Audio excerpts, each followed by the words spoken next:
vamos ya a iniciar esta jornada de presentación denominada Pensamiento y legado filosófico, una mirada a las obras filosóficas del doctor Hugo García Salvateschi, y para ello que nos acompaña el señor congresista de la República, Diego Bazán Calderón, para que le pido un fuerte aplauso, por favor, de bienvenida a esta jornada cultural.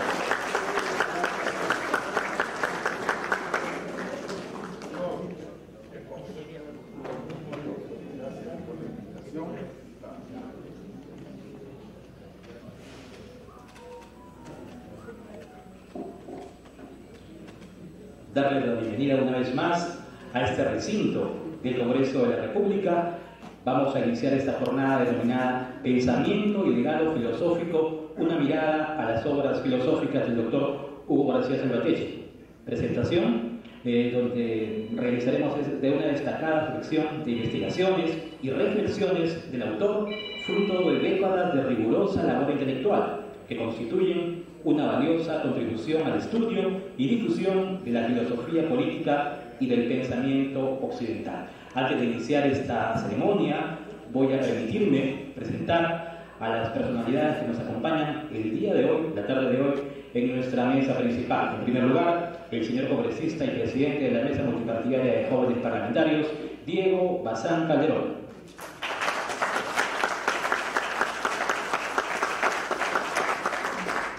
De igual manera, el doctor Hugo García Salvateschi.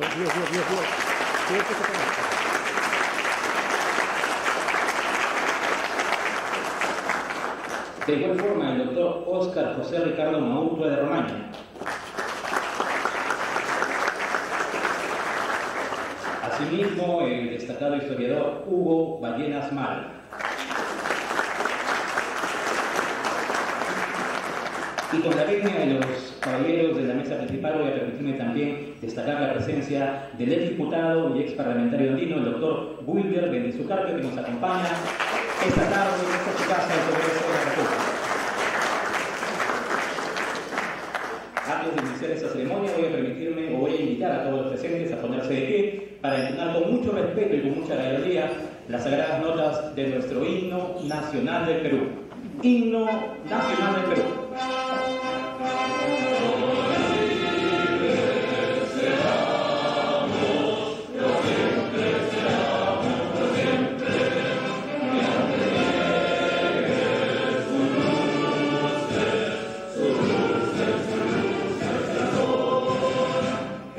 Que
¡Viva el Perú! ¡Viva!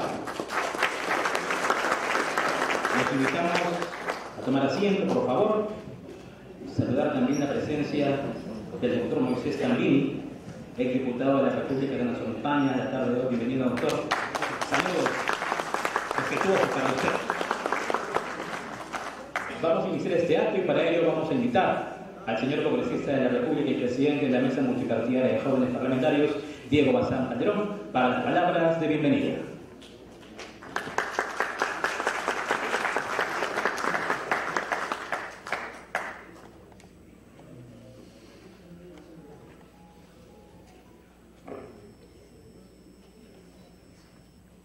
Señor doctor Hugo García Salvatecchi, señor doctor Óscar Maurta de Romaña, ex canciller de nuestra República y embajador, señor doctor Hugo Ballenas Málaga, notable historiador, honorables invitados que hoy nos acompañan, público en general. Hoy me encuentro profundamente honrado de poder rendir un homenaje a una figura que sin lugar a dudas ha dejado una huella imborrable en el pensamiento político y filosófico de nuestro país. Me refiero al doctor Hugo García Salvatecchi, un intelectual, pensador y profundo estudioso de las corrientes ideológicas que han moldeado nuestra historia y también nuestra política. En mi calidad de congresista de la República y presidente de la Mesa Multipartidaria de Jóvenes Parlamentarios y además representante de nuestra querida región La Libertad, quiero expresar no solo mi más sincero reconocimiento, doctor Hugo García Salvatecchi, sino también mi admiración por usted. Un hombre cuya obra no solo representa un invaluable aporte académico, sino también una invitación a repensar el Perú desde la raíz de sus ideas y sus convicciones. El doctor Salvatecchi, a nadie le queda duda, ha dedicado su vida a explorar, interpretar y difundir el pensamiento de figuras fundamentales de nuestra historia, como Manuel González Prada, como el trujillano más ilustre de todos los tiempos, don Víctor Raúl Águila Torre, como también José Carlos Mariátegui. Sé que hay muchos otros hombres a los que he estudiado, pero quiero resaltar estos tres. Creo que más de 30 volúmenes publicados no es poca cosa y quizá el doctor tenga un récord Guinness en más publicaciones sobre filosofía. Estas publicaciones no solo son de filosofía política clásica, sino también son grandes reflexiones sobre el Estado y sobre la democracia. Su trabajo constituye una verdadera cátedra del pensamiento de la Latinoamérica contemporánea. Pero más allá del impresionante número de páginas escritas, lo que realmente merece ser celebrado hoy es el sentido y el propósito que guía su obra. Porque en cada uno de sus textos, el doctor García Salvatecchi no solo busca comprender las ideas, busca transformar en herramientas vivas y aplicadas capaces de guiar los destinos de nuestra nación hacia un modelo que hoy tanto necesitamos, un modelo más justo, un modelo más descentralizado y un modelo realmente democrático y que constituyan absolutamente todas las fuerzas vivas hoy de nuestra nación. Es ese el verdadero esfuerzo intelectual del doctor García Salvatecchi a nuestro país. Su propuesta se basa, sin lugar a dudas, en la democracia representativa directa en un Estado descentralizado. Nos plantea una alternativa sólida y profundamente ética. Quiero resaltar también su compromiso con el aprismo originario, hasta su interpretación del anarquismo humanista de Proudhon. Hugo García Salvatecchi nos demuestra que el pensamiento político no es una mera disertación académica, sino una herramienta de lucha, un faro moral y un instrumento de construcción colectiva. Hoy más que nunca necesitamos en el país voces que impulsen repensar el contrato social, que nos desafíen a salir del conformismo y que nos recuerden que una sociedad más justa sí es posible, aún en el Perú y con sus problemas. El legado del doctor García Salvatecchi no pertenece únicamente al ámbito académico, es hoy un patrimonio vivo de nuestra identidad, nuestra historia y nuestra cultura nacional. Permítame hoy, doctor Hugo García Salvatecchi, y delante de todos los presentes, y en nombre de los miembros de la Mesa Multipartidaria de Jóvenes Parlamentarios, más de 20 congresistas de la República, jóvenes de este Parlamento, reconocer su trayectoria y su contribución. No solo hoy celebramos un gran filósofo, sino también reafirmamos nuestro compromiso con el pensamiento crítico. Felicitaciones, doctor García.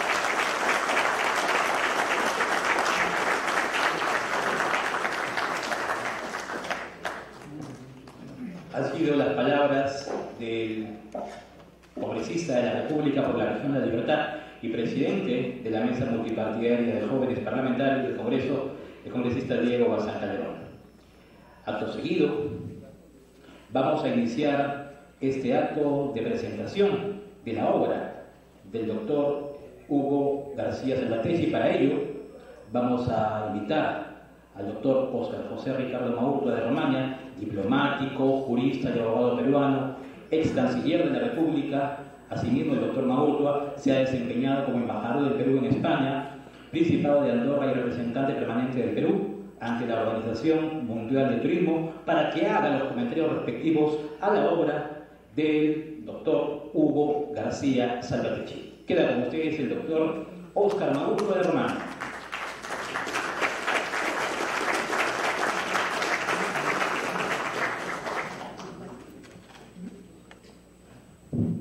Muy buenas tardes, damas y caballeros. Señor don Diego Bazán Calderón, congresista de la República, doctor Hugo García Salvatierra, filósofo. Qué fuerte, ¿no? Qué importante, qué trascendente la palabra filósofo. Y doctor Hugo Ballena Málaga, historiador, igualmente significativas. Pues bien, hablábamos hace un instante con Hugo, nuestro homenajeado, y hacíamos remembranza de nuestra época docente, cuando iniciábamos en los años 60 en la Católica con el doctor Luis Felipe Guerra como auxiliares de cátedra. En el caso de él enseñaba lógica, yo enseñaba metafísica. Y como es la vida, nos encontramos ahora. Hagamos un balance, si se puede, de todo ese significado tan trascendente, tan gravitante en un país como el nuestro, ¿no? Pues bien, la historia del pensamiento humano es al mismo tiempo una historia de asombro y de necesidad. Asombro frente a lo que nos rodea y necesidad de comprenderlo. Esa chispa tan intencional y fundacional que emerge de la sorpresa o admiración que interroga y no solo del que contempla, ha sido el germen de la filosofía desde sus orígenes más antiguos.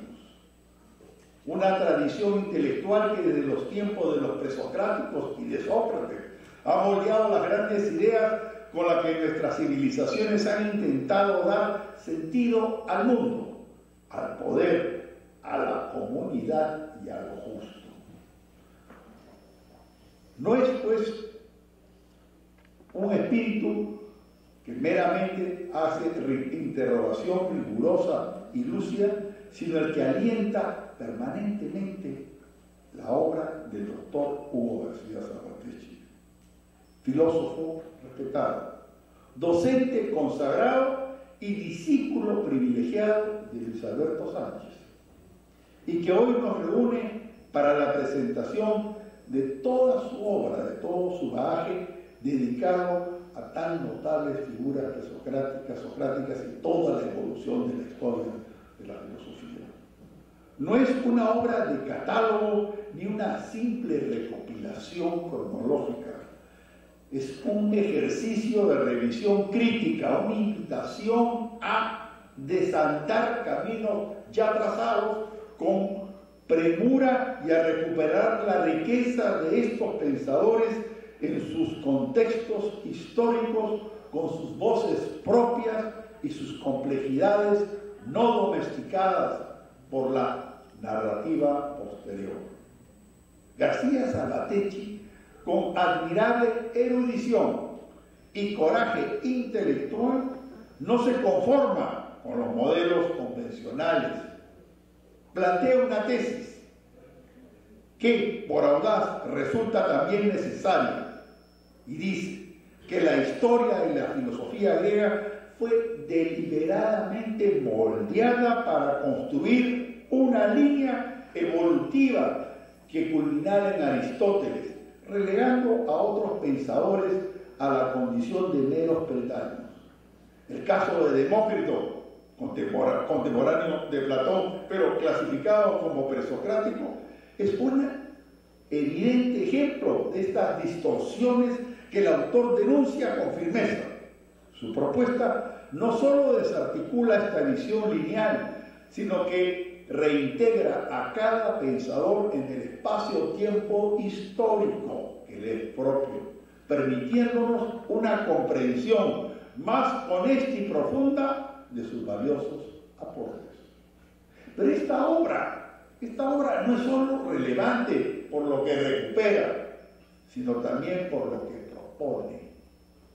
García Salvatierri reivindica el lugar de la filosofía analítica y de la lógica formal como instrumentos esenciales para comprender los fenómenos sociales con precisión, con compromiso, sin caer en oscuridades o ambigüedades conceptuales. Al mismo tiempo, muestra una sensibilidad aguda hacia la fenomenología, defendiendo su valor como enfoque que describe lo vivido sin imponer dogmas. Su crítica a la dialéctica hegeliana, cuando ésta se transforma en sistema cerrado o método exclusivo, nos recuerda que todo intento de entender la realidad debe mantenerse abierto al cuestionamiento y a la pluralidad de perspectivas, porque además de promover la prospección y la prognosis, es sinónimo de lo que es, a su vez, de libertad de criterio y de nuevas percepciones. El mensaje de García Salvatierri siempre es un mensaje de libertad. Desde mi experiencia en la diplomacia y en el derecho internacional, encuentro en esta obra múltiples resonancias, así como los filósofos antiguos no pueden ser comprendidos fuera de su contexto. Tampoco las normas jurídicas pueden desvincularse del momento histórico, cultural y geopolítico que les da origen. Cito y recuerdo la Constitución de 1979.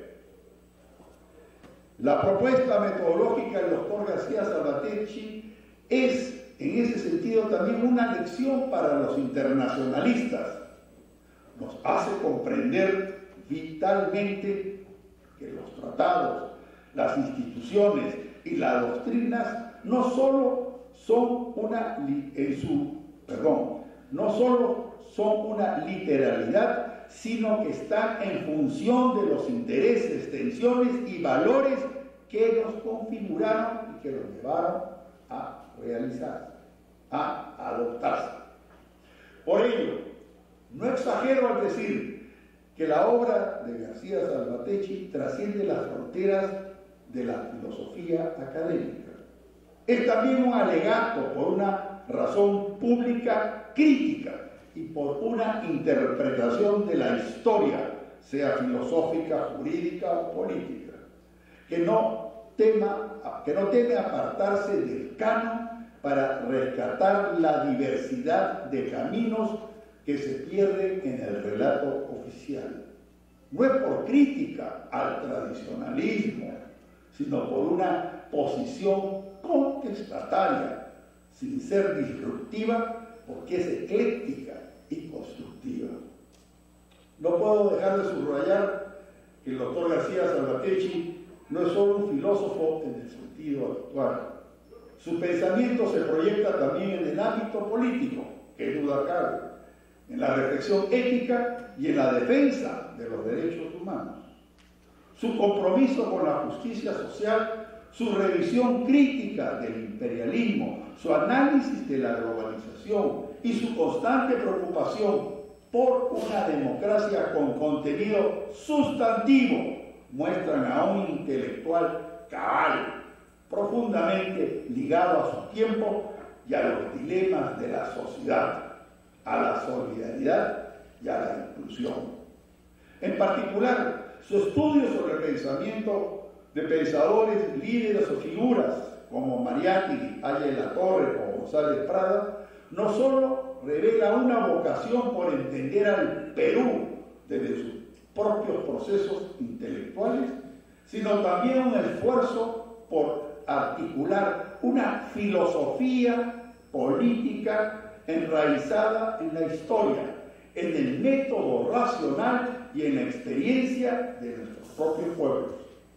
Frente a las tentaciones de la abstracción o de los modelos importados sin contexto, García Salvatierra propone una reflexión crítica desde América Latina, desde el Perú, desde nuestra propia complejidad. Estas reflexiones son tan solo el inicio de un proyecto mayor, porque aguardamos que siga produciendo, que siga generando, porque estoy seguro que marcará un hito en los estudios filosóficos en nuestro país, que requiere tanto de la reflexión. Pero ya en esta entrega inicial encontramos el tono, la profundidad y el rigor que caracterizan a una obra llamada a perdurar y que heralda un legado lúcido y plausible, porque García Salvatierra es constructivo, es propositivo. Además de ser un brillante y destacado intelectual y con una sólida trayectoria en el estudio y el análisis de la filosofía política, también supo asumir responsabilidades de Estado con vocación de servicio, rigor en la gobernanza y sobre todo con la decencia que siempre han caracterizado su conducta pública de buen gobierno. Desde la Sociedad Peruana de Derecho Internacional, que me honro en presidir, institución comprometida con el pluralismo de ideas y el fomento del pensamiento crítico, nos honra acompañar la presentación de esta obra, querido amigo. Porque así como el derecho internacional debe ser comprendido desde sus fundamentos éticos, también la filosofía debe nutrirse de la vocación por el entendimiento entre los pueblos y por la justicia universal. Doctor García Salvatierra, reciba usted nuestro reconocimiento y nuestra admiración sincera. Su obra nos enriquece, nos dimensiona, nos interpela y nos compromete.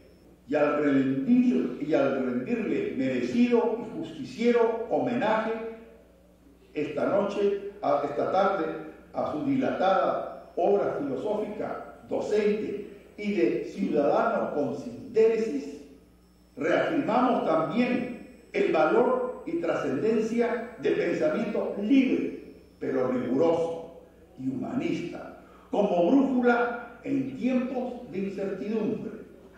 Gracias, doctor García Salvatierra, por invitarnos a pensar. Muchas gracias por vuestra atención.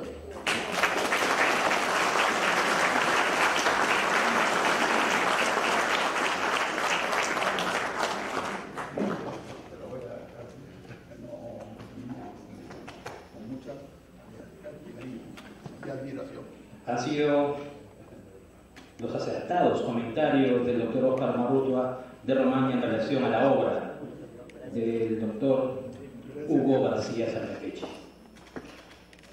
A continuación vamos a invitar al historiador Hugo Ballenas Málaga para que haga también los comentarios en relación a la obra del autor. El doctor Hugo Ballenas Málaga estudió Letras y Ciencias Sociales en la Pontificia Universidad Católica del Perú y obtuvo la licenciatura en Historia por la Universidad Nacional Mayor de San Marcos. Realizó estudios de posgrado en universidades de Francia y España, alcanzando maestría y doctorado. Historiador, arqueólogo y politólogo independiente. Autor de diversos ensayos y artículos como En la rebeldía de hermanos, Confluencias peruano-chilenas, así como cara y sello de la teoría humanista de la inclusión social, entre otros. Queda con ustedes el historiador Hugo Ballenas Málaga.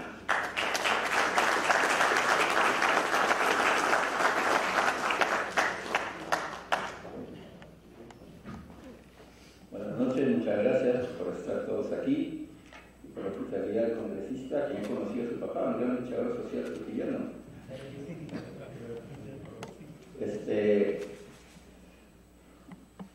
Cuando falleció Luis Alberto Sánchez, que ha sido maestro común mío y de Hugo García Cervatechi, yo publiqué un recuento bibliográfico que había 115 libros publicados en vida en primera edición por Luis Alberto Sánchez, que en verdad era una cuenta injusta porque podía llegar a ser casi 130, porque muchos fueron reescritos muchas veces por Luis Alberto. La literatura peruana pasó de tener 3 tomos a tener 6, a tener 9, a tener 12, y era escrita desde el comienzo al final otra vez por Luis Alberto. Y Luis Alberto era el autor más prolífico dentro de toda esa generación, e incluso los que siguieron, en cuanto a tener obras de gran envergadura. Mucho más que la obra de la historia del Perú, la República de Basadre, mucho más que la historia del Perú antiguo de Valcárcel, mucho más que la historia de los límites del Perú de Raúl Porras, mucho más que los comentarios a la Divina Comedia de Leopoldo Quiapo, que fue una obra vasta, importante e inconclusa. Pero sobre todo tenemos, con excepción de Leopoldo Quiapo, una gran cantidad de autores consagrados, magistrales, grandes maestros, pero que se ocupan del Perú. Mi maestro también, García Cervatechi, nos ofrece con su abrumadora obra de 34 tomos de historia de la filosofía una mirada universal a la cultura humanista. Eso es un precedente que no tenemos en nuestro país, nadie lo ha hecho. Nadie ha hecho algo de esa envergadura. Y al mismo tiempo se acerca ya a la cuota de libros que ha hecho Luis Alberto Sánchez, ya le falta poco. Y por supuesto, no hay que verlo todavía como al final de su vida. Todavía lo ven ahí lozano, fresco, dispuesto a seguir luchando políticamente, escribiendo más. Y sobre todo con un pensamiento básico común, que es lo que yo más admiro en él. Yo lo conocí a Hugo García Cervatechi en la Católica, yo era cachingo, al año 71, todavía estábamos en la Plaza Francia, y mi primer contacto con alguien culturalmente notable de la universidad fue él, porque entré a la plaza, había un tumulto de estudiantes por problemas de la ley universitaria, y había un gran número de carteles pegados que decían "Abajo García Cervatechi". Yo pensé que se trataría pues, de un ministro, un militar, alguien que está con el general Velasco, y le pregunto a un joven que ponía, además ponía Cervatechi con Che, es el más escrito todavía, la Católica, no puede ser.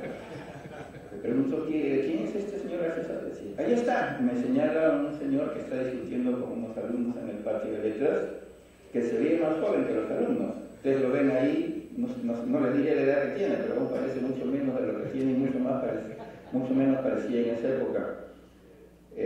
Además bien vestido, oyendo a Colonia, lo cual no ocurría con los demás de la Católica en esa época.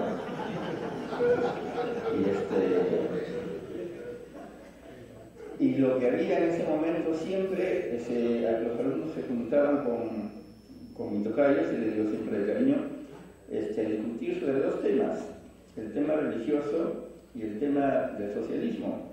Y uno de los temas más frecuentes era que nosotros había un curso de teología en estudios generales y no había teología, nos ponían en las separatas unas cosas de Pablo Freire contra la alienación capitalista en la educación, después un libro que se llamaba Conceptos elementales del materialismo histórico, de una chilena, Marta Carnecker, que vivía en Cuba, y que supuestamente esa era la teología de liberación, esa era la redención social implicada, el compromiso con el pueblo para la revolución, una serie de esquemas y de frases que eran bastante intoxicantes, pero que había alumnos, Universidad Católica, alguno había que creía todavía en la Santísima Trinidad y objetaban y se armaban unas discusiones terribles, y nuestro luminoso iluminador era Hugo García Cervatechi en sus clases, donde siempre lo interrumpían para estas cosas, o en los patios. Había un tema que me acuerdo como que fuera ayer que se discutía allí. Hay una cita de Hegel que pone contra la religión esta señora Marta Harnecker, que dice: la filosofía es para unos cuantos, la religión es para todos, y define la religión como la conciencia inmadura de lo absoluto, la concepción no determinada, la concepción sin matices, a priori, elemental, borrosa, no determinada, según el lenguaje hegeliano.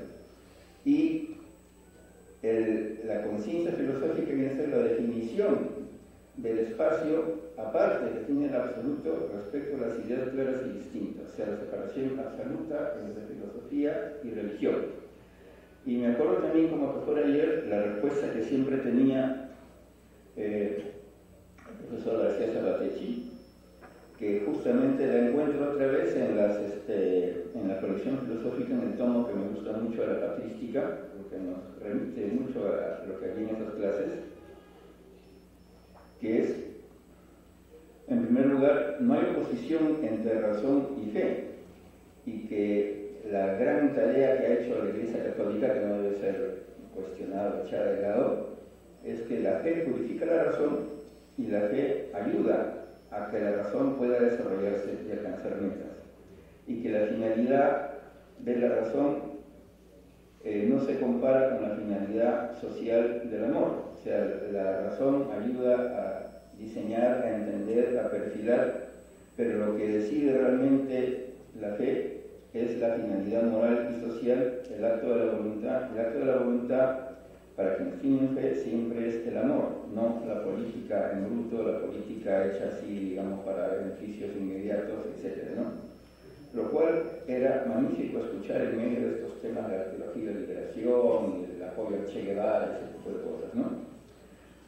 Y otro tema importante que nos enseñaba, y que en el libro, en muchas partes se lo atribuyen a San Agustín, pero en el libro de la colección sobre la patrística está bien definido que pertenece a San Anselmo de Canterbury, que es uno cree para entender y uno entiende para creer. O sea, la razón bien orientada, la razón o la filosofía conducida hacia un fin social útil, constructivo, es aquel en que se llevan de la mano. Uno cree para entender y uno entiende para creer. Y eso tiene que ver también con dos cosas que nos citaba a veces de los evangelios y la patrística también Hugo García. Uno es en Mateo 12:36, donde dice: seremos juzgados por todo lo que digamos, todo lo que pensemos. No hay palabras en vano. Todo lo que definamos, creamos, argumentemos, prometamos, juremos o blasfememos, todo nos será tomado en cuenta. Y la importancia de la palabra también está en San Juan: en el principio es el verbo, y de este modo es que para Hugo García el puente que existe entre la cultura clásica y la cultura renacentista es justamente el dar su lugar a la religión como el punto, el centro, el eje de lo que es el entendimiento y el discernimiento que tienen una finalidad que conduzca al amor, no que conduzca al apetito del poder. Esto puede parecer un poco enrevesado, pero la verdad tiene una importancia fundamental, y era el motivo por el cual en esas clases y en el libro que ahora estamos viendo, Hugo García Sabatechi se opone a menospreciar a la patrística o a menospreciar a la cultura filosófica de la Baja Edad Media, que rescataban a Aristóteles, a Platón, pero no para copiarlo o repetirlo, sino para convertirlo en un medio de ilustración de una filosofía que a veces se dice que no es filosofía, que era solo dogmatismo, pero sí, en verdad sí lo es. Es la filosofía que ayuda a definir, a rodear, a reconocer que existe un misterio sobrenatural, un misterio trascendental, un misterio religioso, y que todo lo que hagamos debe ayudar a fortalecer la creencia en ese misterio que tiene que ver con nuestra redención, nuestro futuro, nuestro trascender. Y sin eso, erramos. Hay un famoso señor, que también los citaba mucho, creo que el único peruano que lo conocen es Hugo García, que es Abelardo, el famoso de Abelardo y Eloísa, que decía: sin el entendimiento, sin la razón, y sin usar esto para la fe conduce a la desorientación, no llegamos a la fe. Es decir, la sabiduría por la sabiduría conduce al error. Y por esta razón, otra cita de García Salvatierra muy común, puede haber muchas filosofías, pero hay un solo cristianismo, que es el cristianismo de lo trascendental, de lo inmanente, de lo esencial, aquello que se anticipaba Aristóteles a decir, ¿no? Que es, ¿qué es Dios? La fuerza motriz inicial, la fuerza que se mueve y no se mueve, está y no está más allá de nuestro entendimiento y al mismo tiempo está en todos nosotros, porque es lo que nos da esa vida superior, que no es la vida biológica, es otro tipo de vida, que permite al ser humano ser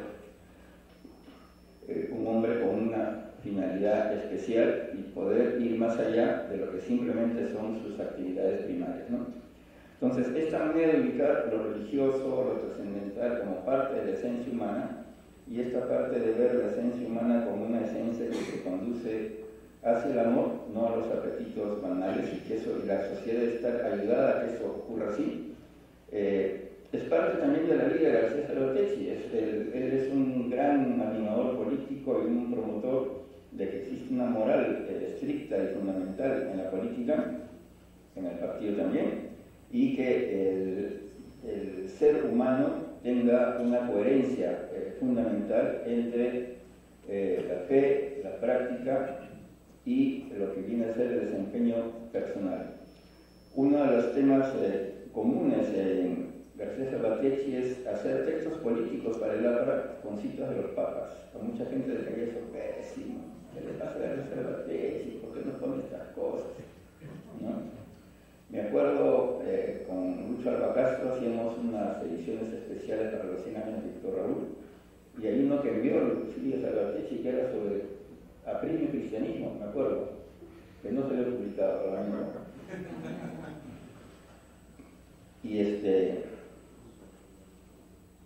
Y de esta manera, digamos, hay un pensamiento común, una espiritualidad, un conocimiento del deber, un conocimiento con una comprensión de lo que es la trascendencia personal, que hace importante la obra de García Salvatierra. Salvatierra es alguien que hace y lo que dice lo pone en práctica y lo enseña. Desde ese punto de vista es una persona íntegra que requiere mucho nuestro reconocimiento. No está reconocido como se debe todavía en el Partido Cristiano. Tampoco está debidamente reconocido en la cultura peruana. Tenemos muchos personajes en la cultura peruana que reciben homenajes y cosas, y su obra es muy inferior, no solamente en páginas, sino en calidad. Y por eso estamos aquí, tenemos la responsabilidad de llevar adelante esta obra de García Salvatierra, que requiere ser estudiada en las universidades y los colegios. Es una obra muy bien escrita, fácil de leer, con las fuentes adecuadas, que incluso coteja fuentes modernas sobre los temas. Ahí están refutaciones a los hegelianos, refutaciones a los positivistas, refutaciones a los agnósticos, y por ese motivo hay que saludar este trabajo en 34 tomos como una obra monumental, única en la historia del Perú, primera vez que alguien se ocupa de un tema tan amplio, única en su calidad, en su trascendencia, y que tiene que sentar un precedente de admiración, de aprecio y de permanente gratitud hacia el nuevo García Salvatierra. Y yo concluyo simplemente diciendo no abajo a García Salvatierra, viva García Salvatierra. Gracias.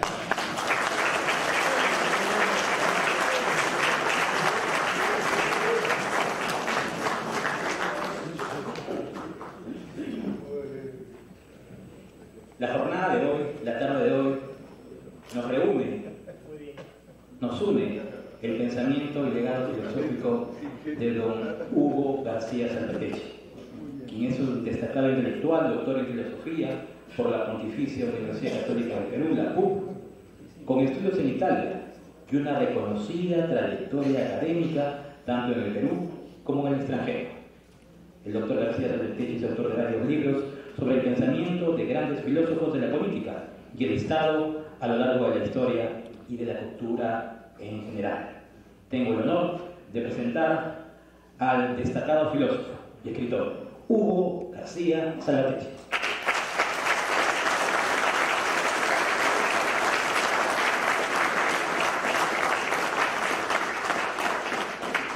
buenas tardes. En primer lugar, quiero agradecer la presencia de todos ustedes, la hospitalidad que nos da el Congreso, al doctor Diego Bazán por sus palabras, por toda la generosidad que ha mostrado para preparar esta presentación. A dos grandes amigos míos, uno de ellos fue mi compañero en la universidad, nos iniciamos juntos en la docencia en la Universidad Católica, el embajador Oscar Mauro, y el otro más bien fue mi alumno en la universidad, ¿no? Que un alumno que da todas las señales que va a superar con creces al maestro. Vengo a presentar mi obra, básicamente de historia de la filosofía, en 34 tomos, que se lo ofrezco a la juventud. Voy a explicar el por qué esta historia de la filosofía la pongo en manos de la juventud. Previamente, debo hacer un paréntesis para señalar cómo surgió esa historia de la filosofía. Yo ingresé al seminario salesiano a los 10 años de edad y me retiré cuando iba a cumplir ya los 24 años de edad. En el año 58, cuando estaba en tercero de secundaria, se inició en mí una gran conversión a la investigación, al estudio, a lo académico. Gracias sobre todo al padre Alcide Fanelo. El padre Alcide Fanelo fue mi gran maestro en filosofía. Fue él el que me inculcó el amor a la filosofía y la dedicación al estudio. Me dio siempre dos consejos. El primero me decía: cuando estudies a Platón, cuando estudies a Lutero, tienes que tratar de convertirte en Platón y de convertirte en Lutero. Y la segunda, no pierdas un solo minuto de tu existencia. Todo minuto, todo instante cuenta. A partir de ahí, jamás he tratado de perder un solo minuto de mi tiempo.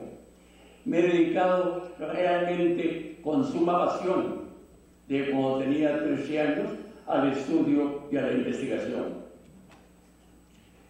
Poco después me encontré con otro gran sacerdote, el padre Edmundo Piz, mi gran maestro en matemáticas.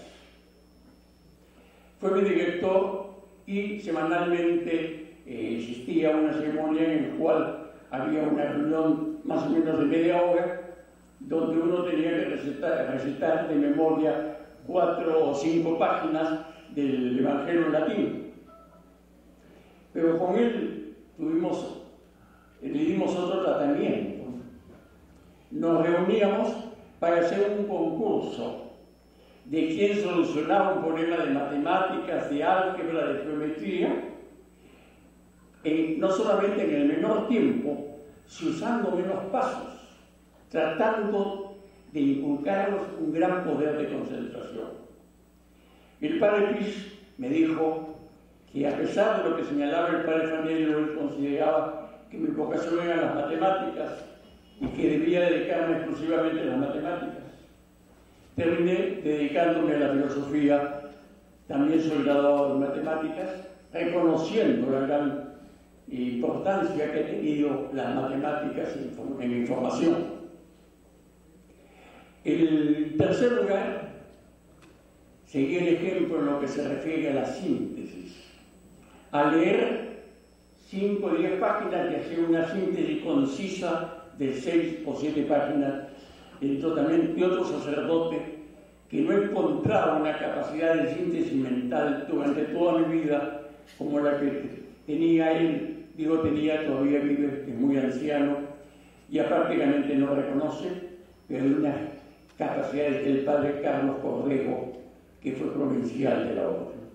Entonces, lo primero que quiero hacer es agradecer a la congregación salesiana, porque realmente lo que son se debe a la congregación salesiana.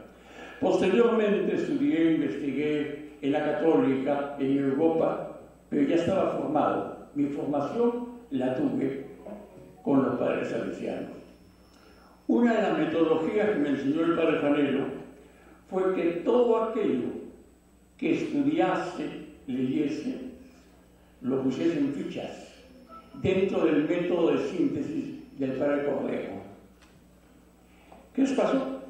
Que todo lo que yo he estudiado, he leído en mi vida, desde el año 1958, de cuando tenía 13 años de edad, lo tengo en este momento y lo puedo utilizar en el momento que me sea necesario. No se puede escribir una obra de 34 tomos de historia de la filosofía, donde hay páginas que tienen citas textuales, 10 citas en cada página, sin este método de las fichas. Él me lo enseñó, me enseñó todo este sistema que él lo había tomado del Vaticano. Entonces, esto ha sido muy importante porque ha permitido que yo tenga un banco, que posea en este momento un banco de datos académico sumamente enorme.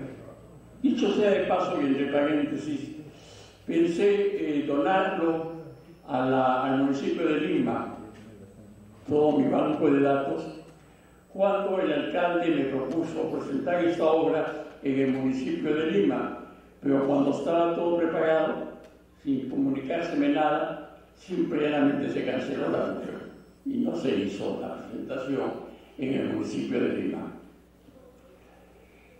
La filosofía, por otro lado, además de tener el tiempo para investigar, se requiere hacer la síntesis, que es otro momento. Mi obra de historia de la filosofía expresa más de 60 años de investigación permanente, hecha creo con un gran espíritu académico y crítico, pero necesitaba del tiempo para poder escribir.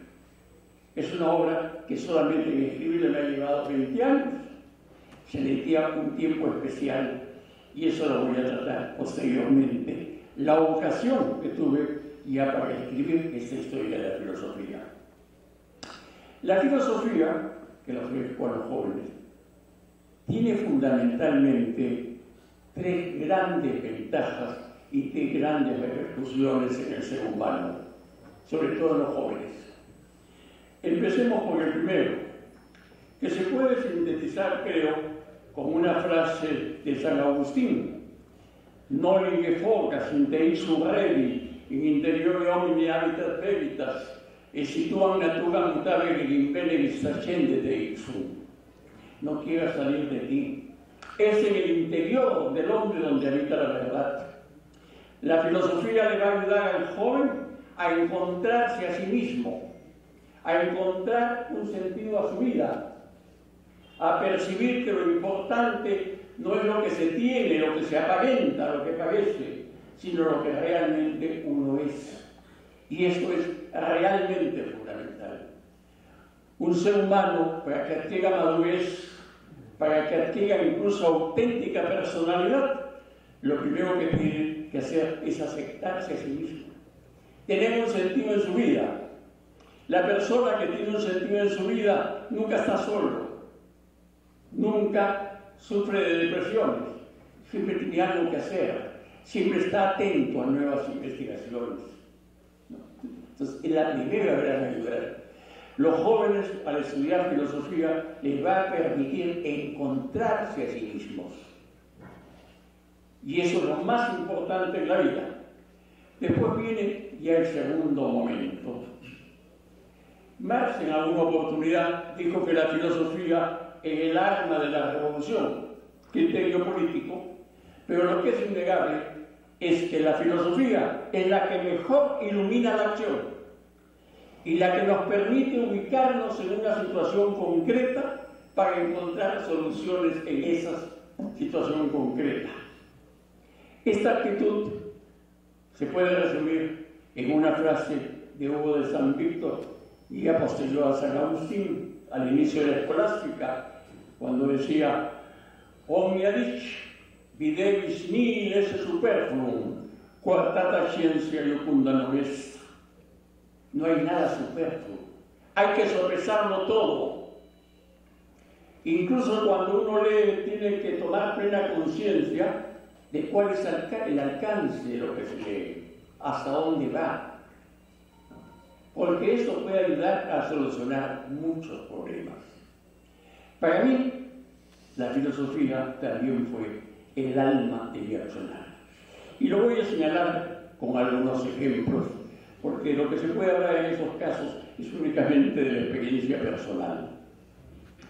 En el año 1974, cuando regresé de hacer mi posgrado de Italia, cené con el presidente Juan Velasco Alvarado, compañía de mi hermano materno, el mayor José Antonio Fernández Salvatecchi, y el general Velasco Alvarado quería que yo trabajase directamente en su gobierno. Yo le dije, general, presidente, yo soy un profesor universitario, soy un investigador, yo trabajo para el Perú dentro de lo que es el campo de mi acción, que es la universidad, que es la docencia universitaria, que es la investigación. Total, llegamos a un acuerdo.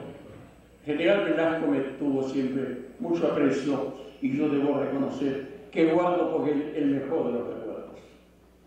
Me nombró entonces director general de acciones educativas del Ministerio de Energía y Minas para organizar en el sector de energía y minas lo que se llamaba la formación profesional extraordinaria, donde los centros de trabajo, las empresas de todo tipo, tenían que brindar permanentemente capacitación a los trabajadores, la calificación profesional extraordinaria. Yo lamento que esta idea, que fue una idea enorme, de mucha importancia, de mucha repercusión, haya terminado en el tacho.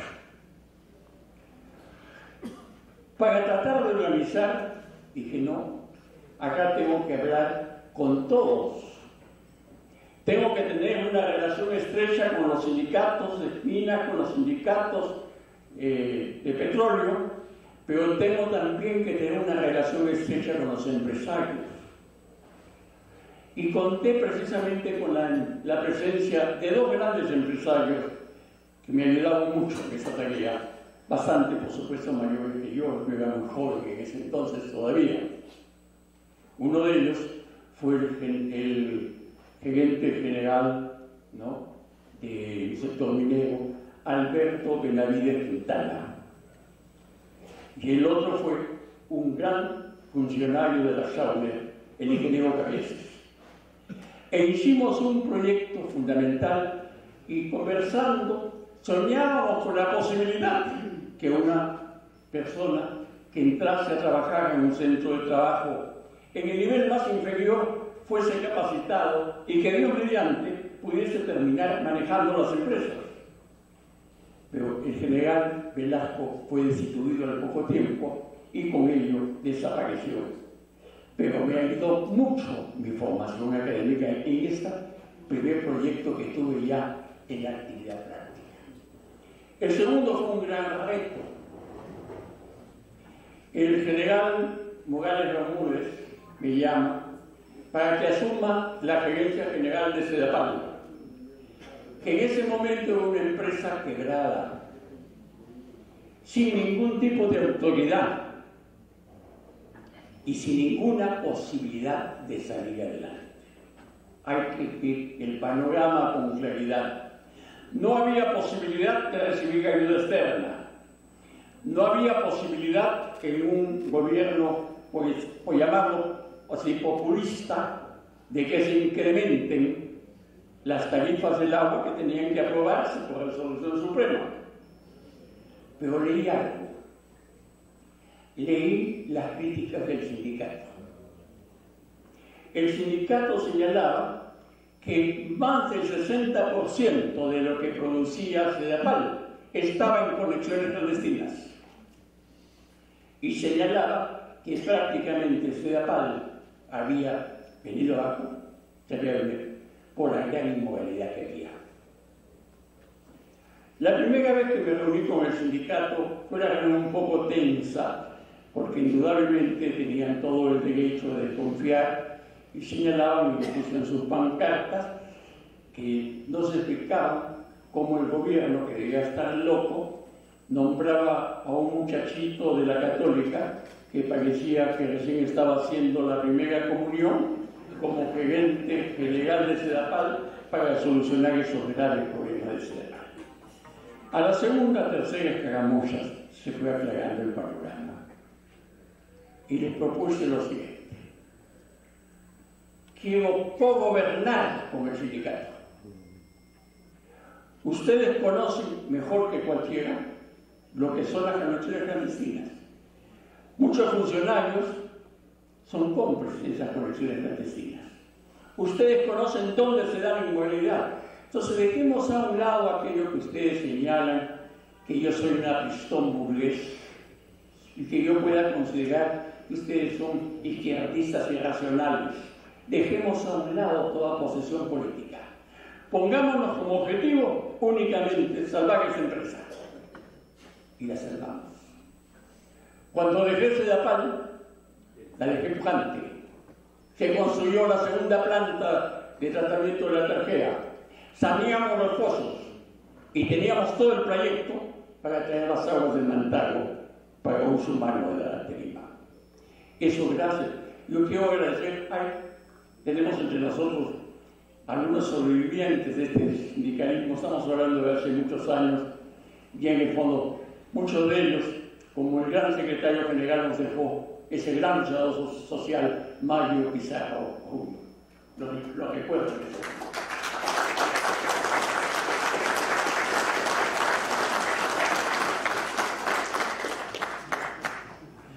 La siguiente experiencia fue la siguiente, que lamentablemente, y eso deben recordarlo, el primer directorio que nombró el gobierno de Belaúnde vino a saquear la empresa, pero se encontró pues con una muralla irreductible.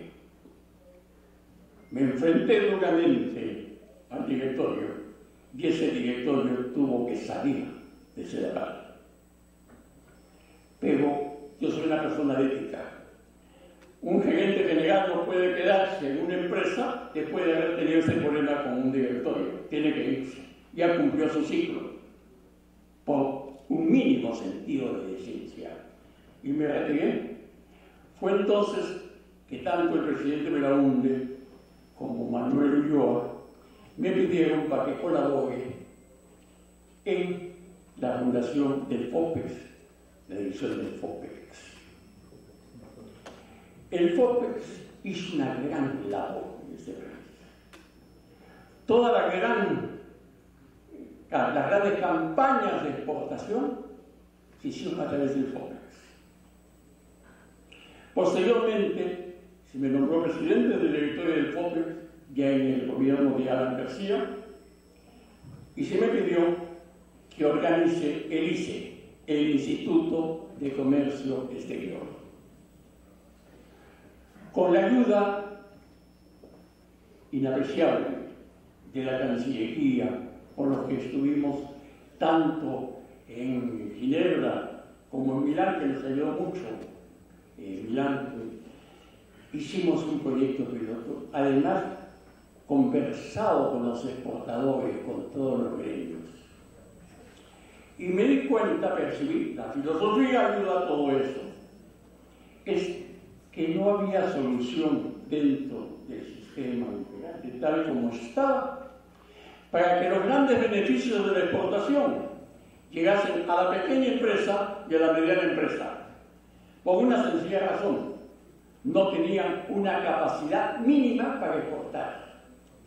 Y para poder exportar se requiere una capacidad mínima. ¿Qué hicimos? Creamos las grandes bolsas de subcontratación. En Lima, en Arequipa, en Trujillo y en Ayacucho,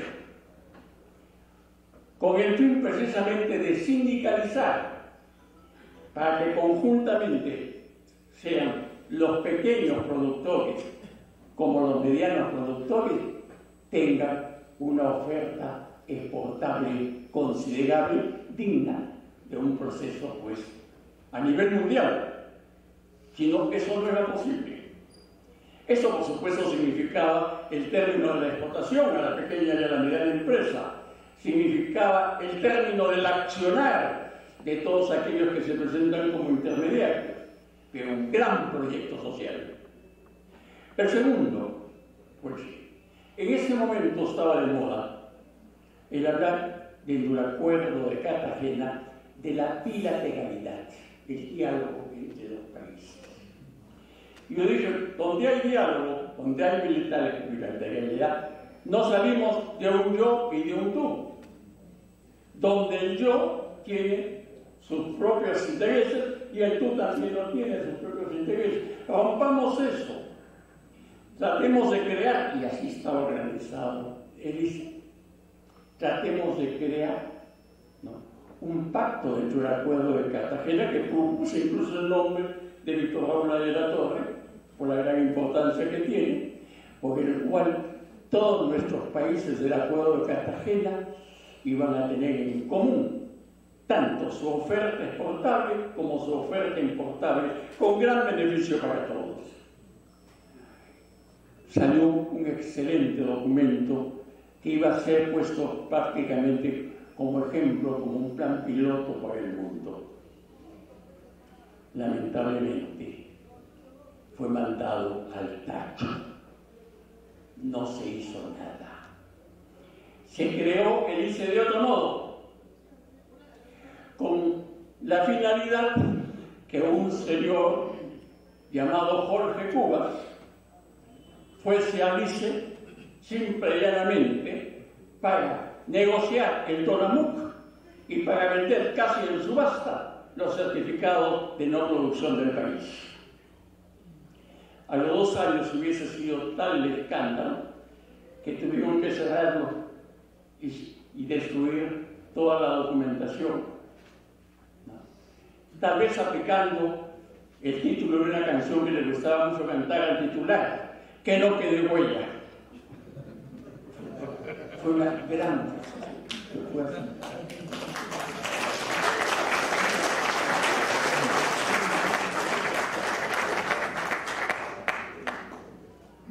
Y ahí pasé al Banco Industrial.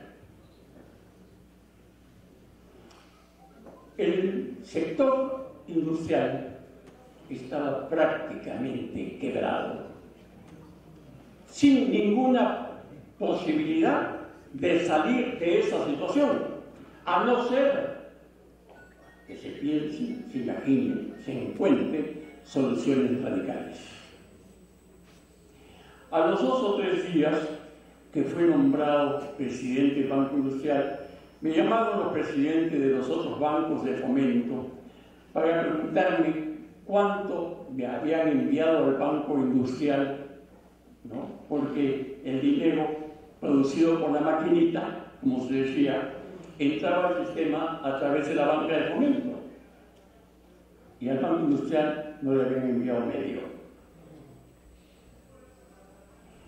Hablé con el presidente del Banco Central de Reserva y me dijo: Hugo, habla con tus senadores amigos, porque en el Ministerio de Economía y Finanzas lo que han dicho es: el presidente del Banco Industrial tiene caminos para encontrar los propios recursos para el banco.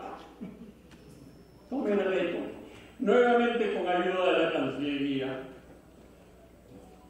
Estuve en Washington.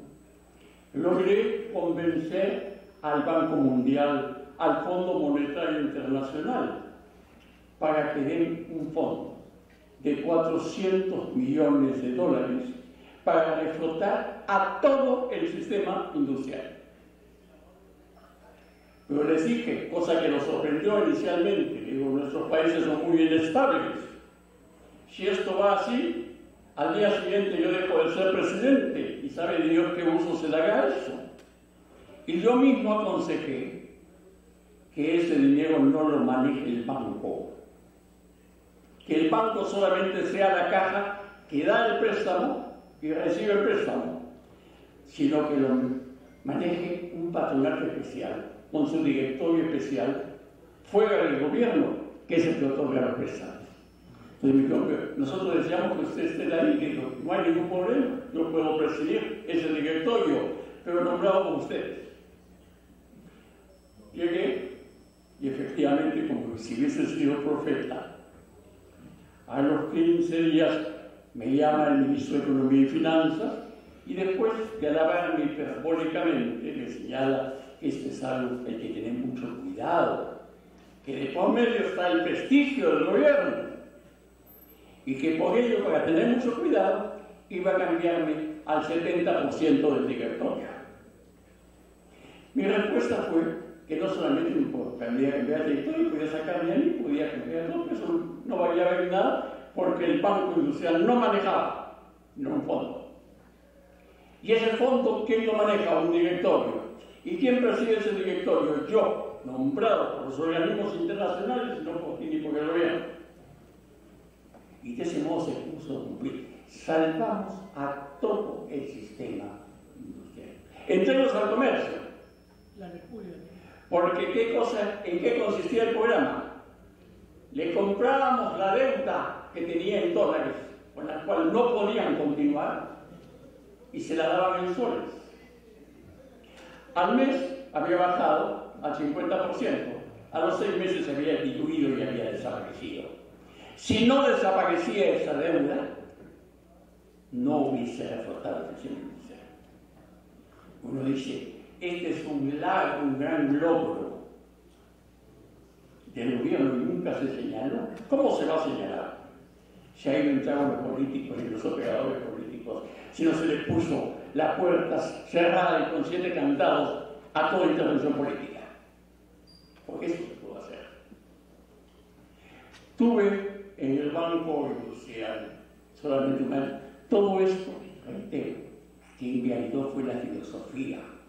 La filosofía fue el alma de mi accionar como funcionario público. Se me propuso la superintendencia de banca y seguros en una situación sumamente difícil. Los senadores, grandes amigos míos que me estimaban desde que nací, Luis Alberto Sánchez y el amigo Prialé, me señalaron que no aceptase la superintendencia. Yo les dije, maestros, ustedes me han enseñado que nada se puede aceptar y que nada se puede rechazar a priori. Hay que sopesar. Nada es superfluo, hay que medir todo y ver las cosas. Voy a leer todo, voy a ubicarme y dentro de 2 o 3 días conversar. Y le dije, como superintendente tengo poderes omnímodos, soy, de acuerdo a la persona anterior, soy prácticamente intocable porque solamente se salía con sentencia judicial consentida y ejecutoriada, que para que se hubiese dado, se hubiese requerido más tiempo de los 5 años de mi mandato. Eso es lo primero. No hay el peligro que se cree, que me pongo a favor de la ley y por lo tanto en ese momento termina todos mis contactos con los sectores productivos y la gente pensante del país. O me opongo a la ley y cometo un delito, porque una autoridad tiene que cumplir la ley hasta que no sea declarada inconstitucional. Así es. Pero yo sé leer, porque me han enseñado filosofía. Y aplicando la ley, me voy a traer abajo la ley, pero sin salirme de la ley. ¿Qué es lo primero que dice? Había un artículo de la ley que señalaba que un accionariado difundido no hay que expropiar, sin señalar el monto ni el porcentaje que tenía eso en el banco. Había otro artículo que señalaba que necesariamente el gobierno tenía que tener el 70% de las acciones. Y amparándose en eso, trataron de expropiar a todos y iniciaron procesos judiciales a todos cuando yo todavía no era superintendente. ¿Qué es lo que es? Señores, de acuerdo a la Constitución y a la ley, yo soy el único que puede aclarar si en una ley hay dudas. En su aplicación, por supuesto, al sistema financiero. Acá este artículo dice que ese accionariado no es expropiable y por lo tanto no es expropiable. No se puede expropiar. Acá hay otro artículo que dice que el Estado tiene que tener el 70%. Pues bien, el Estado puede tener el 70% no por expropiación, sino el único camino que tiene es por el capital fresco, que no lo tenía. Me apersoné al Poder Judicial y terminé con todos los juicios. La segunda la guardé para marzo del año siguiente. Señores, yo tengo que cumplir la ley, no puedo decir si es buena, regular o mala. La ley me dice que el Estado está facultado para nombrar un comité de interventor que asume la administración del banco y que hace la veces de director. Lo cumplo, hay que cumplirlo. Pero acá la Ley General de Sociedades, que es una ley orgánica de nivel superior, me dice cuáles son las funciones que tiene el directorio y cuáles son las funciones que tiene la Junta General de Accionistas. Y señala claramente que la única institución que puede aprobar el balance, que puede aprobar la memoria, que puede nombrar a la auditoría externa, es simple y llanamente, y da destino a las utilidades, por supuesto, es la Junta General de Accionistas. Entonces, quiero señalar que no aceptaré como superintendente ningún estado financiero que no venga ubicado por la Junta General de Accionistas de los bancos. Y puse la Junta General de Accionistas por encima de los directorios y ahí se terminó la ley de la estatización de la banca. Sobre esto, yo voy a hacer dos acotaciones históricas que creo que son importantes que se sepan. El día antes que entre en vigencia la ley, había logrado el consentimiento del presidente Alan García, por el cual al día siguiente el presidente Alan García iba a señalar que retiraba la ley. ¿Qué pasó? Esto es importante. Ese fue un domingo, el lunes entraba en vigencia la ley y estuve en el directorio prácticamente del Banco Industrial con toda la Asociación de Bancos y la Asociación de Seguros de las 4 de la tarde hasta las 2 de la mañana. A las 2 de la mañana lo llegué a convencer al presidente Alan García. Le dije, fíjate, ellos han presentado este proyecto. Entonces, más generoso, pero con eso vas a hacer una gran revolución. ¿Aceptas que el 30% sea del Estado? El 50% accionariado difundido tal como está señalado en la ley de expropiación. Y el otro 20% de un accionariado mayor siempre y cuando nadie llegue al 5%. No te pueden decir nada, porque está siendo más generoso incluso que el proyecto que ellos han presentado. Este es un auténtico jaque mate. Y así fue. El presidente me lo aceptó y me dijo, perfecto, yo pongo una condición, que nadie hable nada.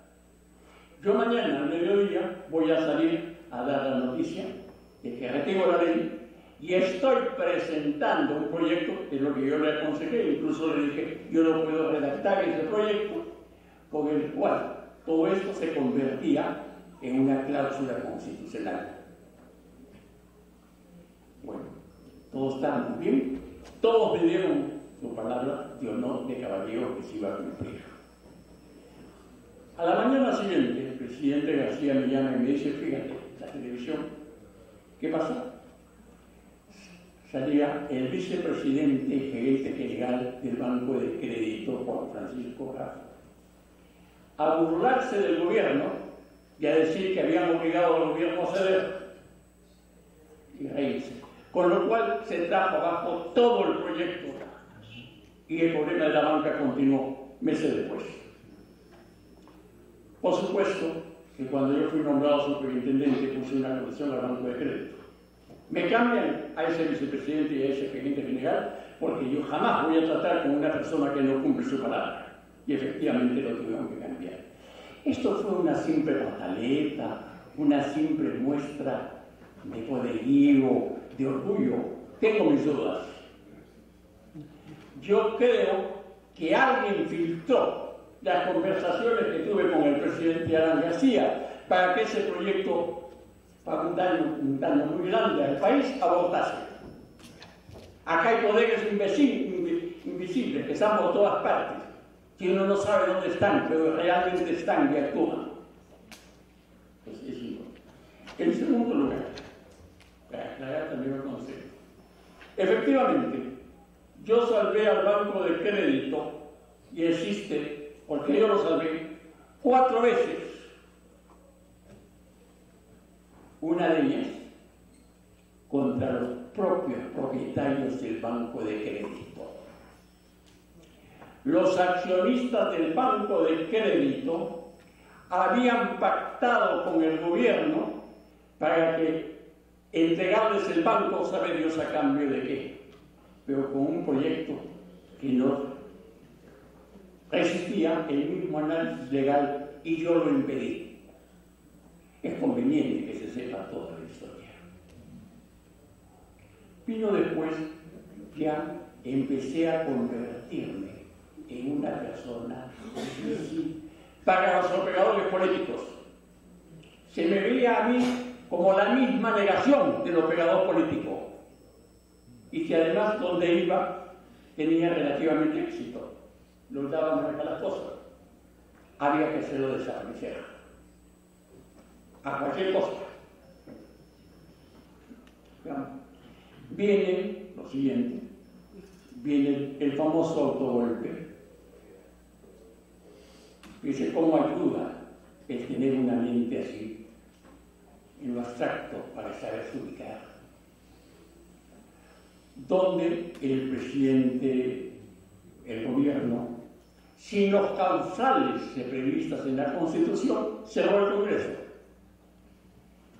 cometiendo una infracción constitucional expresamente contemplada en el Congreso. Tengo entendido que al presidente Fujimori, su asesor Montesinos le había asegurado que interiormente no iba a haber ningún problema, y cumplió. Pero su canciller, que dicho sea de paso, no era un canciller, digamos, de carrera, le señaló que lo mismo iba a hacer internacionalmente, pero no fue así. Y se venía el Japón. Iban a cerrar toda la ayuda del Perú, todo. Pero en esta situación así de raras, es lo más importante para un operador político. Trata de presentarse para solucionar los problemas cobrando millonadas. Ese es lo que hemos dejado de tener políticos. Solo tenemos operadores políticos que ven su negocio, tratan de arreglar, pero no tratan de planificar y organizar el bien del futuro para que todos esos problemas no vuelvan a sufrir. El presidente Fujimori me llamó. Yo era la única autoridad constitucional en ese momento que había sido respetado. Se decidió a todos menos a mí. Entonces me pidió para que conversar con la oposición y se encuentre una salida. Efectivamente, hubo un largo desayuno en mi casa, donde en representación de la oposición estaban los senadores Osterri, presidente del Senado, Luis Alberto Sánchez. En representación del gobierno estaba el ministro de Economía, Carlos Boloña, y como moderador, aún a mí, en mi condición de ser la única autoridad constitucional, por lo tanto, legal y constitucionalmente elegido por ese Senado y al mismo tiempo respetado por ese gobierno. Me pidieron que en primer lugar yo señale cómo veía el panorama. Yo dije, señor, acá de lo que se trata es de ver las cosas bajo un solo ángulo. Hay que verlo de un modo global. Y dirigiéndome al ministro de Economía le dije, fíjate, Carlos, tu gobierno, el Consejo de Ministros al que tú perteneces, ha cometido una infracción constitucional condenada por la Constitución. Y de eso no hay vuelta que dar. Pero ustedes no dejaron a la Constitución fuera de lugar. No derogaron la Constitución, no la dejaron sin efecto. siguió teniendo efecto la Constitución. Tuvo tanto efecto la Constitución que se tomaron las medidas correctivas previstas en la Constitución y el Congreso se reunió en el Colegio de Abogados de Lima en presencia del presidente de la UNDE y algunos embajadores del exterior. Juramentó al vicepresidente San Román como presidente que juró cumplir la ley, hacer cumplir la ley, y se va a su casa. ¿Qué debió haber hecho? Nombrar al Consejo de Ministros, pedirle un acatamiento a las Fuerzas Armadas. Lo más probable es que no se le hubiese dado, pero si no se le hubiese dado, se daba ya no una infracción sino un delito constitucional también contemplado en la Constitución, que es el golpe de Estado, señalando medidas draconianas contra los que daban el golpe de Estado. Perdían sus bienes, se les podía deportar, pero no, se fue a su casa y no hizo nada, abandonó el cargo. Y el Congreso se siguió reuniendo de modo circense para renovar las directivas y para tontería y media, pero no obligó al presidente juramentado a que asuma sus funciones, ni lo destituyó para juramentar a segundo veces. Es ahí donde se quebró la Constitución. Se entró en una situación no contemplada en la Constitución. La Constitución dejó de tener efecto. Por lo tanto, estamos en una situación en la que el Poder Ejecutivo cometió una infracción constitucional al cerrar el Congreso. Y el Congreso ha cometido un delito constitucional al dejar sin efecto la Constitución. Esa era la situación real. Bueno, fue este el argumento por el cual se cortó y vino la ayuda y todo lo demás. Además, se habló de encontrar una salida política y a pedido de Luis Alberto Sánchez, ¿no?, se dijo que se convocase una constituyente y al día siguiente efectivamente se dio la convocatoria de la constituyente. Todo esto, señores, no es nuevo. Cuando ese Consejo de Ministros fue acusado por el Congreso, lo dijeron, señalaron incluso cómo había surgido la constituyente y poniéndome como testigo si el Congreso no me llamó. Pero también en la Corte Suprema, y la Corte Suprema sí me llamó, y yo dije todo lo que estoy diciendo, y eso valió para que ese Consejo de Ministros no fuese sancionado. Sí, sabía. Acá se publica y se dice lo que conviene, y se esconde lo que no conviene. Y es por eso que los peruanos estamos ciegos, muchas veces no sabemos qué está pasando. Tenemos, digamos, la sensación que algo raro está pasando, pero sin saber qué está pasando. Ese fue ya el golpe tremendo. Había que sacarlo, destruirlo, hacer desaparecer a esa negación misma de lo que es el político. Y hubo, gracias a la llega la negación del político tradicional. Del político que solamente hace arreglos bajo la mesa, que trata de llegar a componendas.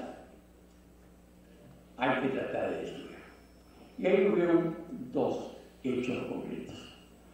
En primer lugar, como es de público conocimiento, el presidente Fujimori me pidió públicamente y en privado que termine mi mandato constitucional en la superintendencia, y ya de modo privado me dijo que cuando termine mi mandato como superintendente, a él le agradaría mucho y tendría un gran honor de contarme a mí como presidente del Consejo de Ministros. Me negué, por supuesto. Por una sencilla razón, siempre he considerado, y en esto también me ayuda la filosofía, a que en la vida hay que tener una sola línea. Me negué completamente. Tuvo, sin embargo, un gesto especial. Cuando el presidente Boloña le llevó la resolución suprema para que le diera flash por los servicios prestados, dijo, al doctor no se le agradece con resolución suprema. Por más que no haya precedentes, se le agradece con ley. Y mediante ley se me agradeció los servicios prestados en la superintendencia. Y era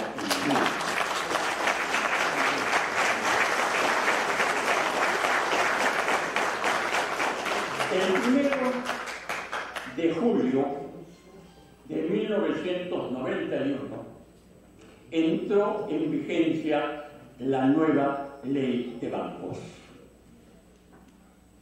Dentro de esta nueva ley de bancos ya se establecía que las empresas, como sería la Centenario del Banco de Crédito, CLAE y otras empresas, se tuviesen que formalizar, vale decir, que le pidan a la superintendencia el que les dé la licencia para poder funcionar. Tenían 6 meses para presentar sus deseos. Fue la primera vez que recibí al gerente de CLAE.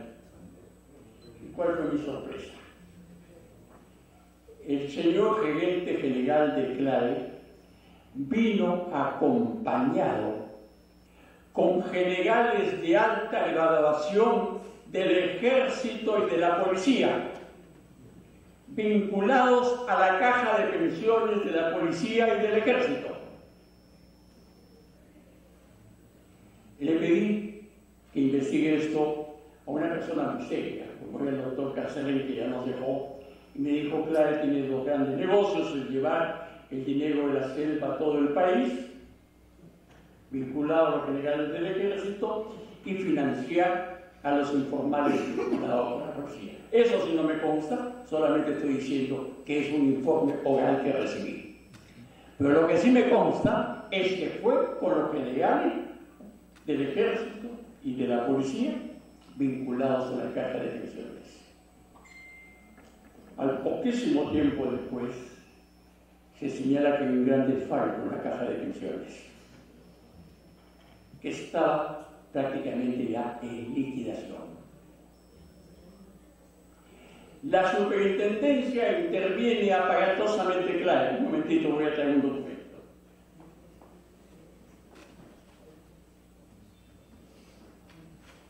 Interviene aparatosamente CLAE, sin poderlo hacer. Legalmente no lo podía hacer, porque si CLAE no estaba bajo su jurisdicción, tenía que pedirle al Poder Judicial que lo haga. Interviene CLAE aparatosamente y encuentra 400 millones en sus bóvedas. A los 3-4 días devuelve CLAE a sus dueños, pero señala que pone un veedor que es el que va a manejar el dinero. Está casi lo de acá. Está acá la orden de la superintendencia señalando que la superintendencia va a manejar ese dinero. 6 meses después, nuevamente y aparatosamente interviene CLAE. Yo, sorpresa, no hay medio en caja. ¿Cómo desapareció ese dinero? Llega la superintendencia que no manejaba. Por otro lado, CLAE indebidamente, posteriormente el Poder Judicial por eso la separó, se dedicó a liquidar CLAE cuando no lo podía hacer, y da todos los bienes mayoritarios de CLAE a la caja, entre ellos el banco, para reflotar la caja que estaba en poder.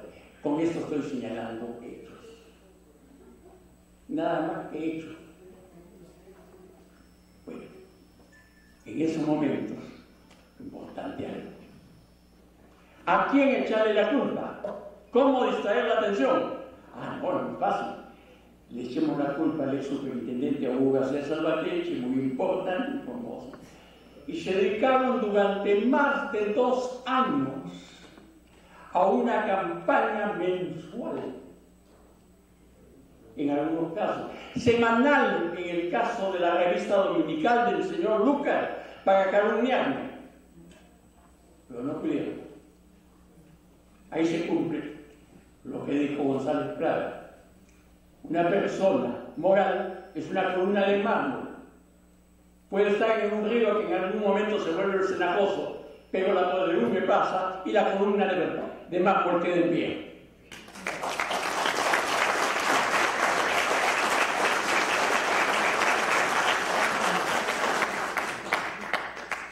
Y esa fue la razón Por otro lado, estaba innegable el hecho que todos los operadores políticos querían hacerme desaparecer del panorama político porque era un pésimo ejemplo del modo como debía hacerse política.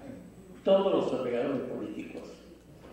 Y fui acusado constitucionalmente por la célula parlamentaria aprista. Y un miembro de la célula parlamentaria aprista, ¿no?, de Chiclayo, fue el que más movió mi acusación constitucional. Si entremos a otro punto, la acusación constitucional. En primer lugar, cuando recién fui superintendente, un congresista, el señor Ernesto Gamarra, cualquier persona si se siente afectada, tiene todo el derecho de enjuiciarme, todo el derecho de enjuiciarme, pidiéndome $500,000 de chantaje, porque él consideraba que yo ya era presidenciable y quería trabajar con mi candidatura presidencial o en caso contrario machucarme la pechera.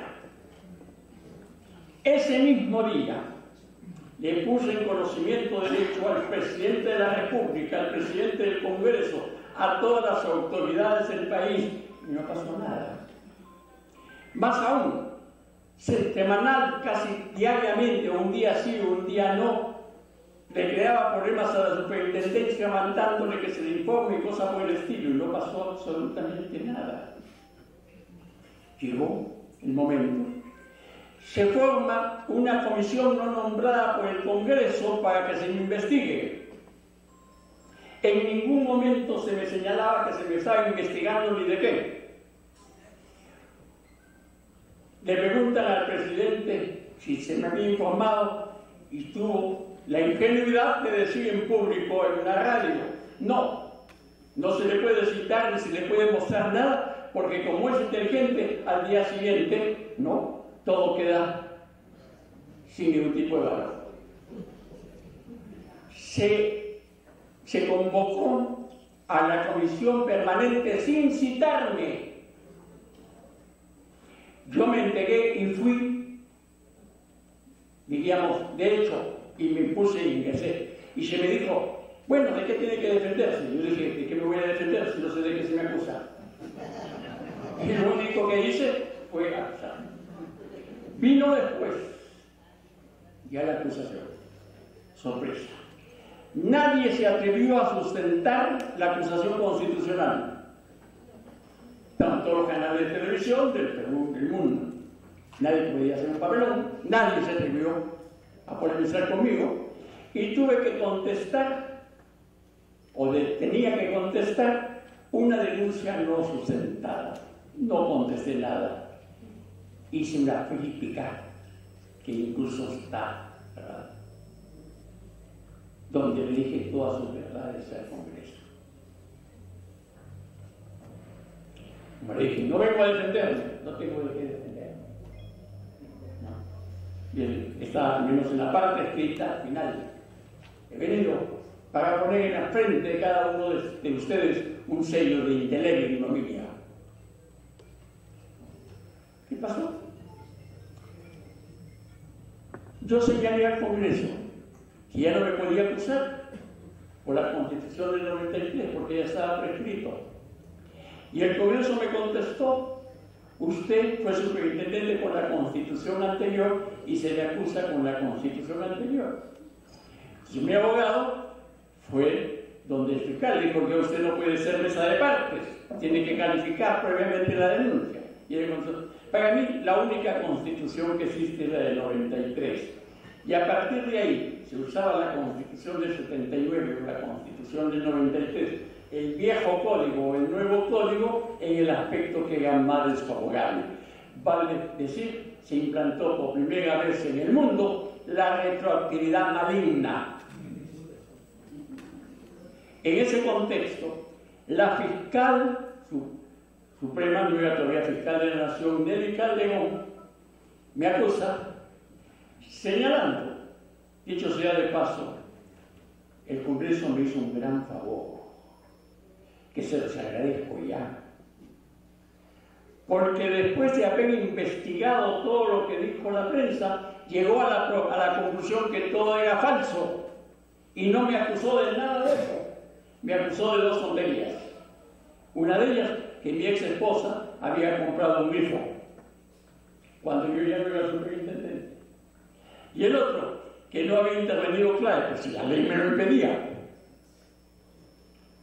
La Nelly Calderón en la acusación señala que en el expediente constaba por el órgano jurisdiccional del estado de Florida que mi ex esposa no había obtenido un préstamo, sino lo había hecho con dinero fresco. Bueno, la acusé constitucionalmente porque lo que decía ese documento era todo lo contrario. Certificaba y certificaba el Estado. La señora Nelly Calderón señaló que había sido mal informada por la superintendencia. Y el Congreso me contestó que efectivamente la fiscal se había equivocado, pero no se le podía sancionar porque había emitido una opinión y de acuerdo a la Constitución no se persigue a nadie como una opinión. El Poder Judicial nombra la comisión de peritos y sorpresivamente da el informe. El doctor García Sabatecci tiene un gran desbalance patrimonial, pero en contra. Perdió parte de su patrimonio siendo autoridad. Frente a este hecho, el Congreso se retiró. Se retiró del juicio, lo abandonó. Y fue seguido indebidamente durante cerca de 10 años, hasta que la misma Corte Suprema la votó, la superintendencia.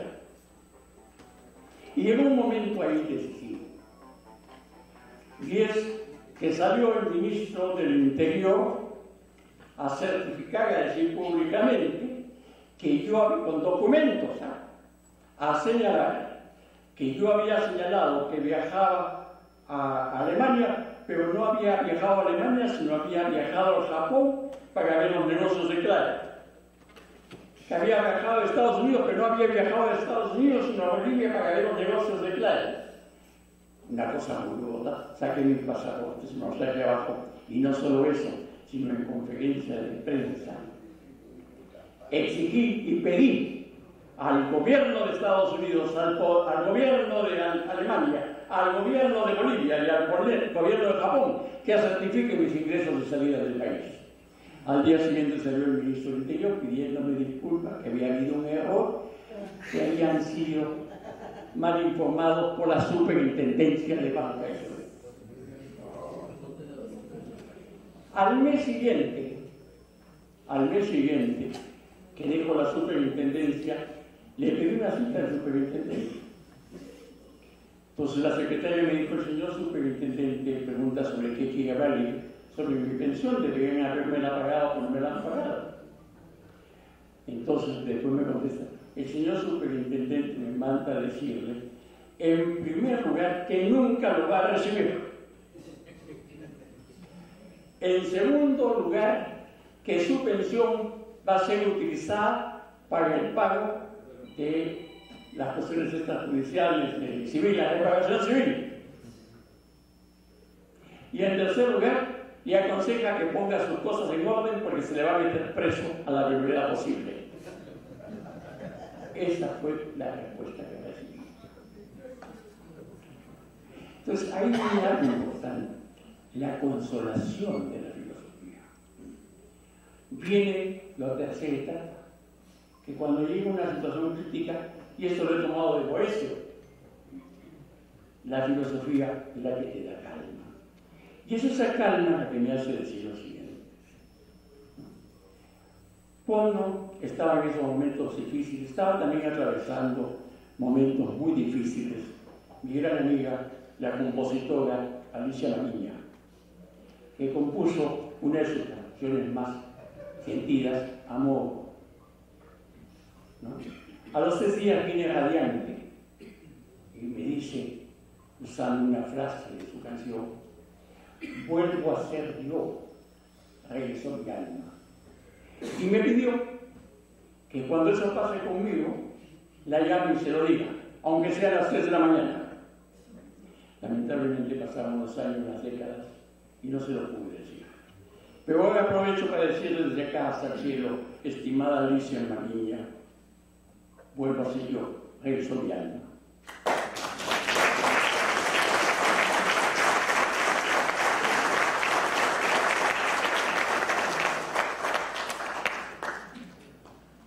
Es muy importante todo esto. Esto lo ofrezco a la juventud.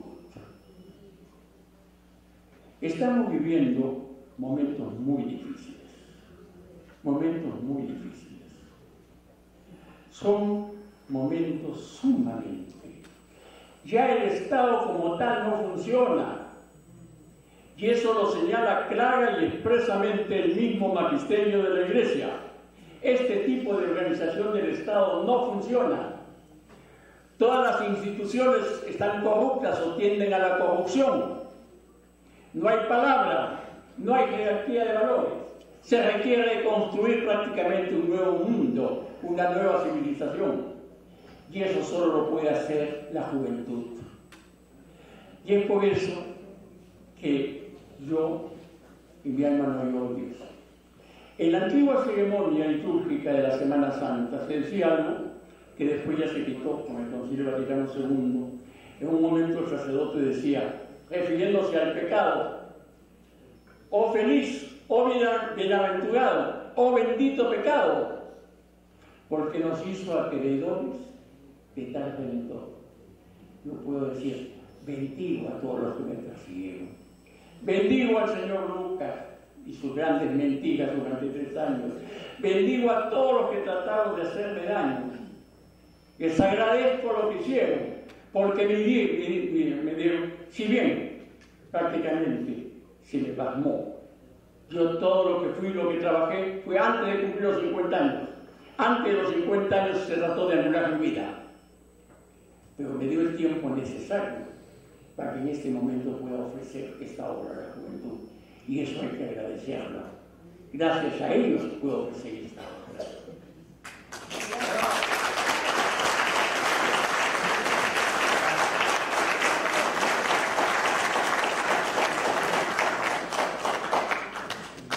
Señores, se requiere una renovación generacional en el país.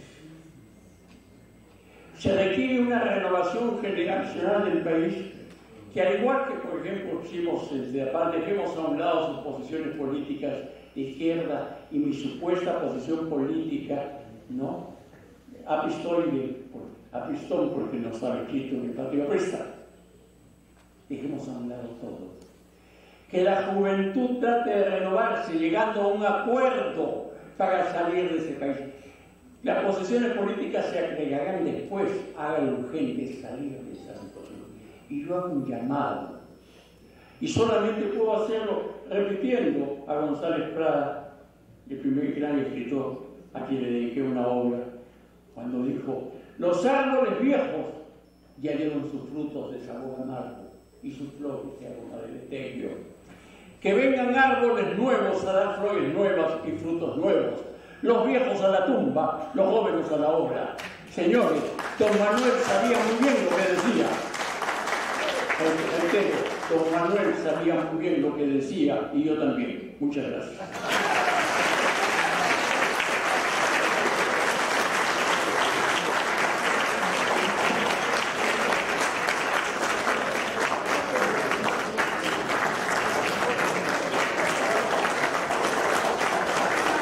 Los aplausos para esta magistral exposición del destacado intelectual don Hugo García Zangatechi.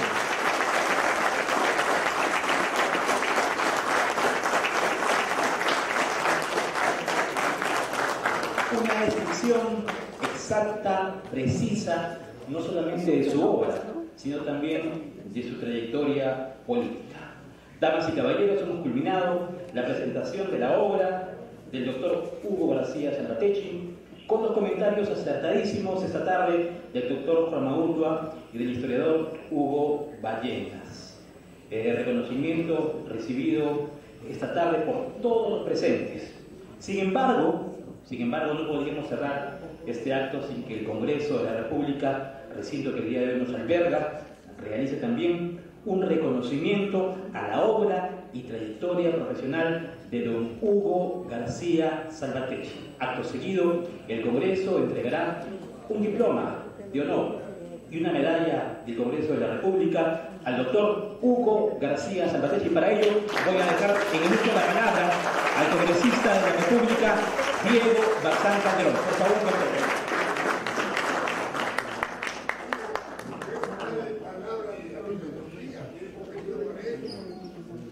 Hugo, te lo solicito, aunque sea unos párrafos del motivo central de la filosofía. Eso nos interesa y no la estupidez en la política actual. Te lo digo porque tú me conoces. En el momento hay que hablar de la filosofía reciente del siglo. La política tiene su momento. Y estoy de acuerdo que esta política no es política. Es lo peor que